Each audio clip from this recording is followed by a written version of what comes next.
போட்டியில் திமுக இல்லை, ஆனால் திமுக வென்றிருக்கிறது. ஏன்னா சுயேட்சையா நம்ம தமிழா பாண்டியன் ஒரு ராணுவ வீரர், அப்புறம் இந்த எம்ஜிஆர் படம் போட்டு ஒரு எம்ஜிஆர் கட்சி, இந்த மாதிரி ஒரு 4-5 சுயேட்சைகளை ஓட்டு கேட்டு நான் பார்த்தேன் அந்த ஊர்ல. திமுக ஒரு ஆட்டோவில் கூட ஒரு சைக்கிள் கூட ஒருத்தர் திமுக கொடியை கட்டிங்க இந்த மாதிரி உதயசூரியன் நிக்குது அப்படின்னு சொல்லலையே. அப்ப எப்படி அது போட்டின்னு சொல்ல முடியும்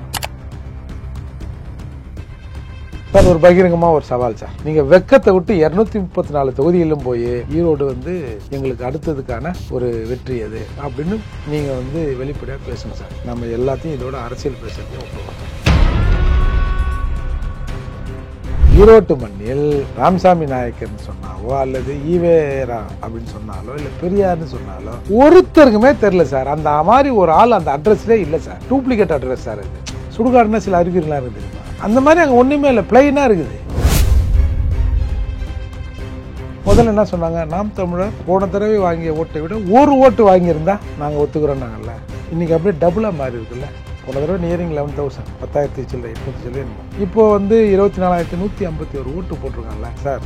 இவ்வளவு காசு, இவ்வளவு நெருக்கடி, இவ்வளவு இன்ஃப்ளூயன்ஸ் எல்லாத்தையும் பயன்படுத்தியும் ஒரு 24,151 பேர் உன்னால வாங்க முடியல. நீ 1 லட்சம் குத்துந்தா கூட இவங்க ஓட்டு போட்டிருப்பாங்களா உங்களுக்கு? இல்ல ஆளுக்கு 1 கோடி தரம்பா? நீங்க ஸ்டாலின் அவர்கள் வரலன்னு சொல்றாரு. நான் சந்திரகுமாரே ஓட்டு கேட்டு நான் பார்க்கலையே. சந்திரகுமாருக்கு பதிலா எவனாவது ஒருத்தன் திமுக கூட வச்சுன்னு கூட ஓட்டு கேட்டு நான் பார்க்கலையே. அப்போ உங்களுக்கு மூஞ்சி இல்லைன்னு அர்த்தம். என்னையா ஒண்ணுமே அதெல்லாம் செஞ்சுப்பாரு. இப்போ உங்களுக்கு யாருன்னா காசு கொடுப்பாங்களா? உங்க வீட்டுல 5 பேர் இருக்கிறாங்க. இன்னும் கணக்கு சொல்றாங்களா, 1000ன்றாங்க, 2000ன்றாங்க, 3000ன்றாங்க, 5000ன்றாங்கல்ல. ஒரு 3000 53 5 இல்ல சீமான் உங்க வாயில நொட்டுருவாரு 5000.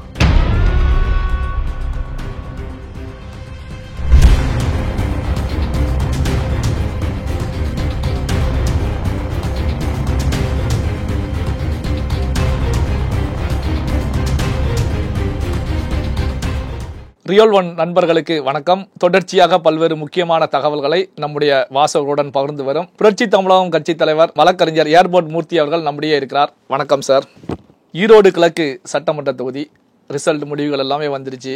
நீங்க கூட களத்துல பல நாட்கள் தீவிரமாக களத்துல வேலை பார்த்தீங்க. ஆனா எதிரில் எந்த கட்சிகளுமே போட்டியிடாமல், திமுகவை எதிர்த்து எந்த கட்சிகளும் போட்டியிடாமல் நாம் தமிழர் தான் களத்துல நின்னாங்க. ஆனா நாம் தமிழருக்கு டெபாசிட் கிடைக்கலையே. என்ன பொறுத்தவரை திமுக கூட அங்க போட்டி இல்லையே. திமுக 90,000 வாக்கள் வித்தியாசத்துல வெற்றி பெற்றிருக்காங்க.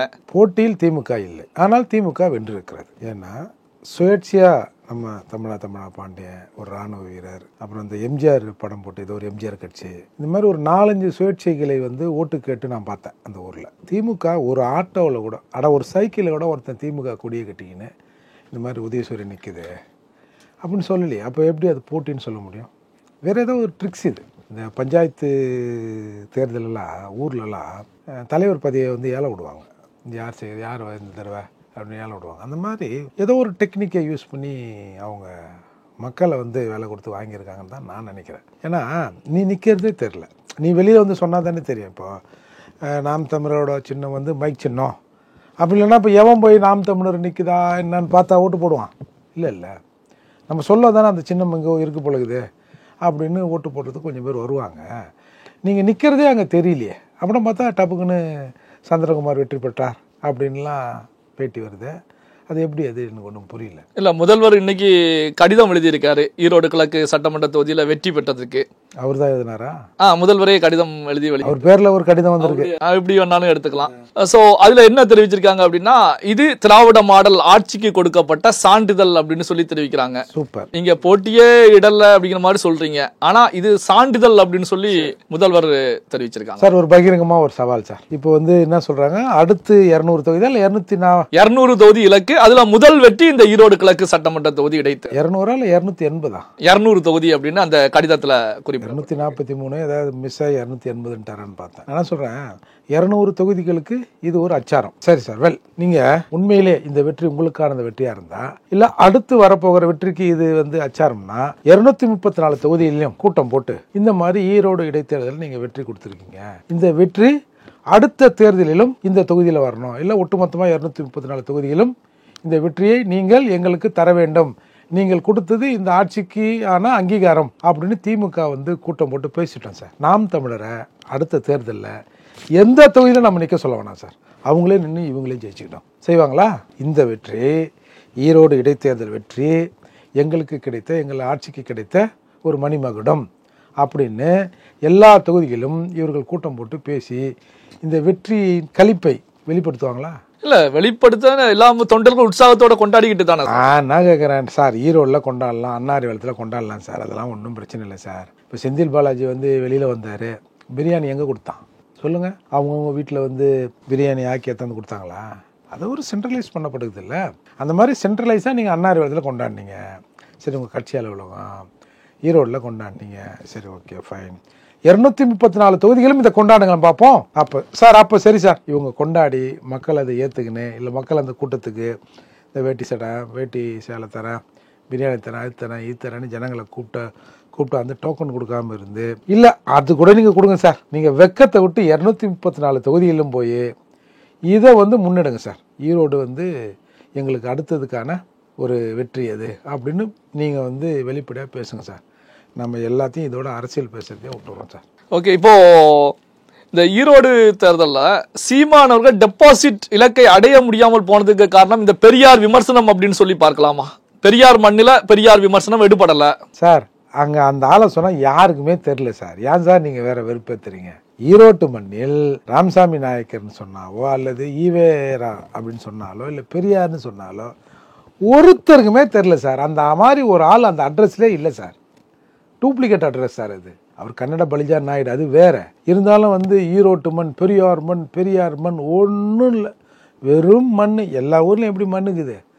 அதுவும் ஒன்றுத்துக்கும் உதவாத மண்ணாக அந்த மண் மாறிக்கொண்டு இருக்கிறது. அந்த மண் நாளுக்கு நாள் மலட்டுத்தன்மை அடைந்து கொண்டே இருக்கிற மண் சார் அது. பெரியார் பிறந்த மண்ணுன்னு சொல்கிறாங்களே, அது இன்னும் கொஞ்ச நாளில் மலட்டு மண்ணாக மாறிடும்.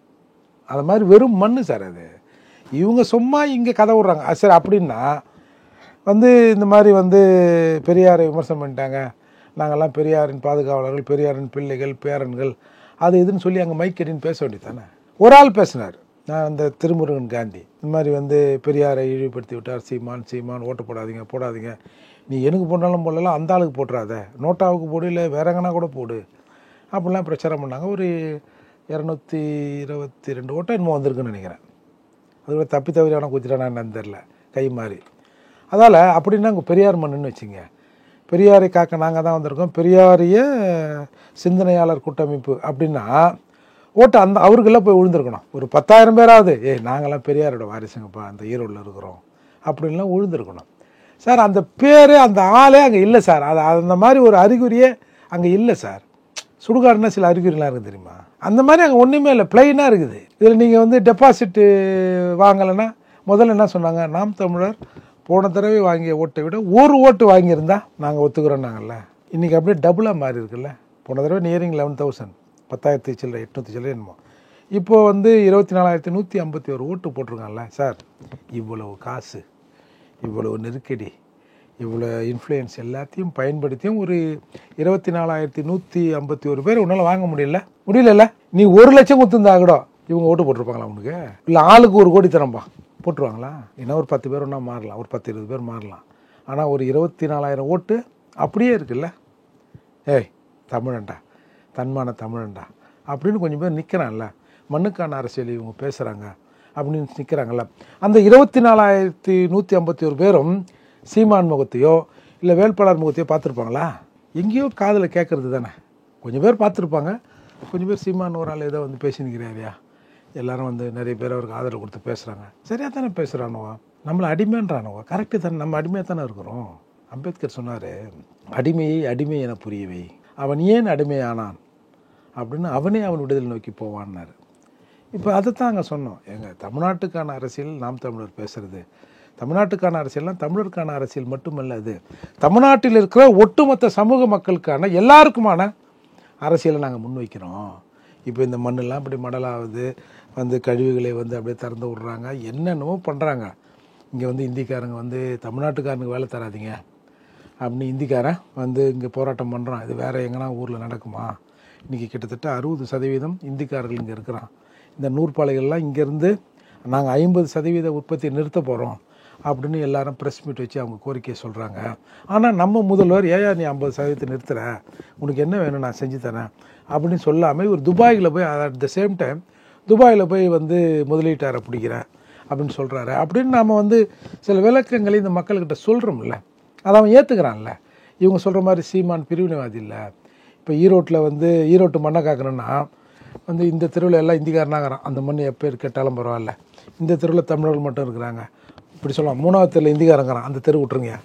4வது தெருவில் தமிழர் இருக்கிறாங்க, அந்த மண்ணை காப்போம் அப்படியா சொல்கிறாரு.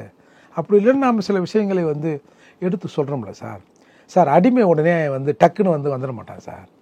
முதல்ல அடிமையாக இருக்கிறான், குனிஞ்சு நிற்பான், அப்புறம் அப்படி குனிஞ்சே பார்ப்பான், அப்புறம் லைட்டாக கொஞ்சம் எஞ்சிருப்பான், அப்புறம் கொஞ்சம் எந்திரிப்பான், அப்புறம் கொஞ்சம் நிமிந்து பார்ப்பான், நிமிந்து பார்த்து பேசலாமா வானாவான்னு பார்ப்பான். அதுக்கப்புறம் தான் சார் வந்து அடுத்த கட்டத்தை நோக்கி இந்த அடிமைகள் போவார்கள். இது ஒரு ஈரோடு இடைத்தேர்தலில் போய் ஒரு 10 நாள் 20 நாள் பிரச்சாரம் பண்ணதாலே உடனே ஈரோட்டு மக்கள் எல்லாரும் மாறிடுவாங்க நம்ம எதிர்பார்க்குறது அது தப்பு.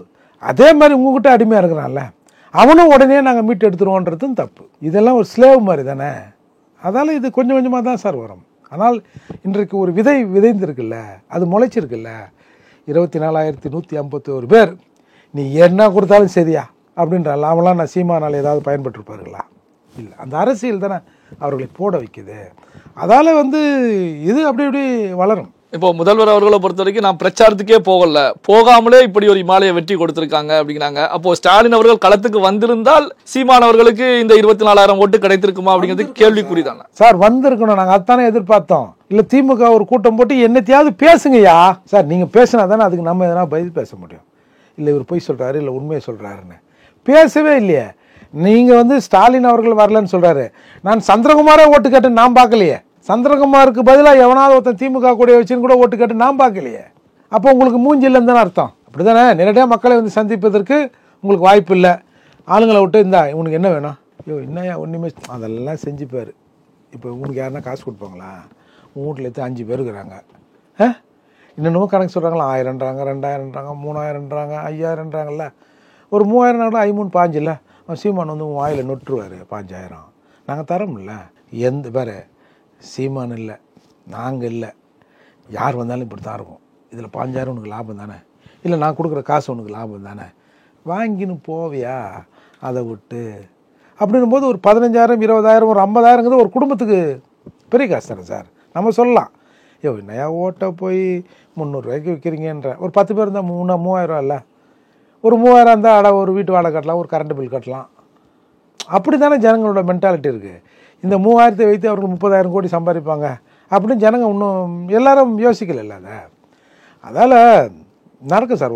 சார் எதுவுமே மாறாதது என்பது எதுவுமே இல்லை, எல்லாம் மாறும். அப்படி இருக்கிற போது இன்றைக்கி கதற அளவுக்கு ஆகிட்டாங்கல்ல சில உதிரிகள் வந்து எங்கள் மீது அவதூற வீசுகிறாங்கன்ற அளவுக்கு நான்லாம் நீலாம் ஒரு ஆளா அப்படின்னு சொன்னவங்க உதிரிகள்னு பேச ஆரம்பிக்கிறான். இன்றைக்கி தந்தி டிவி புதிய தலைமுறைலாம் இப்போ வந்து ஏர்போர்ட் மூர்த்தி வந்து பிரச்சாரம் பண்ணார், அது பண்ணார், இது பண்ணார்னு ஒரு பேசுவதற்கு ஒரு நெருக்கடிக்கு நீங்கள் வந்துட்டீங்கல்ல. ஒரு துரும்பு தூசி, நீங்கள் அந்த தூசி கல்ல விழுந்தால் என்ன ஆகும், அது இரும்பு தூசியாக இருந்தால் என்ன ஆகும்? அது அப்படி தான் சார். நீங்கள் வந்து இப்படிலாம் பேசுகிறீங்க. சாதாரண ஒரு நடிகர்கிட்ட வந்து நீங்கள் எதிர்கட்சியை அந்தஸ்தை எழுந்தவர்கள் தானே நீங்கள். ஒன்றுமே தெரியாத விஜயகாந்த் நல்ல மனுஷனா கூட இருக்கிற பர்சனலாக. பட் அரசியலுங்கிறது ஒன்றும் தேமுதிக பெரிய அரசியல் இல்லை. நீங்கள் பாரம்பரிய அரசியல், நீங்கள் உங்கள் கலைஞர் தோத்தார் இல்லை. அப்படி இருக்கிற போது எல்லாம் மாறும் சார். ஜனங்க வந்து இப்போ தான் கொஞ்சம் அப்படி மாற்றத்தை நோக்கி வராங்க. அதில் வந்து நீங்கள் உங்கள் வெற்றி எங்கள் வெற்றி அதாவது கண்ணுக்கு தெரியவரை எதிரிகளே இல்லை. இதெல்லாம் இப்போ நீங்கள் என்ன சொல்கிறாங்க, நான் கூட அந்த அறிக்கையை பார்த்தேன். 45 பேர் டெபாசிட் எழுந்திருக்கிறார்கள். ஒருத்தர் 2 ஓட்டு வாங்கியிருப்பான், அவனும் உனக்கு எதிரியா? 2 ஓட்டு வாங்கணும் பார்த்து நீ எதிரியா நினைக்கிறேன். நீ எவ்வளோ பலவீனமானவன். 45 வேட்பாளர் எதிரில் நின்று 45 வேட்பாளர்கள் வந்து டெபாசிட் எழுந்திருக்கிறார்கள் எதிரிகள்னா, 2 ஓட்டு 3 ஓட்டு வாங்கலாம் கூட உன் லெவலுக்கு எதிரி நீ பார்க்குற. அந்த அளவுக்கு நீ மிரண்டு போயிருக்குன்னு தானே அர்த்தம். இப்போ சீமான் ஏதாவது ஒரு கூட்டணியில் நின்னாருன்னு வச்சிங்களேன், என்ன பண்ணுவீங்க? ஒரு பலமான கூட்டணி பக்கம் நிற்கிறார். சரி, ஒரு தேர்தலில் நம்ம வந்து தனித்து நிற்கிறத விட்டுட்டு யார் கூடயாவது நிற்போம். நாம் ஒரு 10-15 பேர் ஜெயிப்போம். முதல்ல ஜெயிச்சு சட்டமன்றம் போவோம். ஒரு சட்டமன்ற உறுப்பினர்னா, ஏன்னா எப்படின்னாலும் வந்து சீமான் அவர்கள் அவரோட சின்னத்தில் தான் நிற்க போகிறார். கூட்டணிங்கிறது தேர்தல் கூட்டணி தான். 10 பேர் 5 பேர் போய் ஜெயிச்சுட்டு சட்டமன்ற தலைகீழாக மாட்டாது. அது யார் கூட வேணாலும் சீமான் நிற்கிற அணி கூட வெற்றி பெறட்டும். வெற்றி பெற்றா இன்னைக்கு இருக்கிற கூட்டணி கட்சிக்கு மேலே அடிமையாக இருந்துருவார் அவர். அடிமையாக இருந்துட்டு வெளியில் வந்து ஜனங்களை பார்க்க முடியுமா சார்? ஏய் என்ன பேச்சு பேசணும் நீ, இப்போ உன் ஆள் 10 பேர் 5 பேர் ஜெயிச்ச உடனே கப்சிப்புன்னு ஆகிட்டே, இதுக்கு நீ வந்திருக்கே வேணாம் சீமான் அப்படின்னு மக்கள் நேரடியாக சீமானை கேட்பார்கள்ல.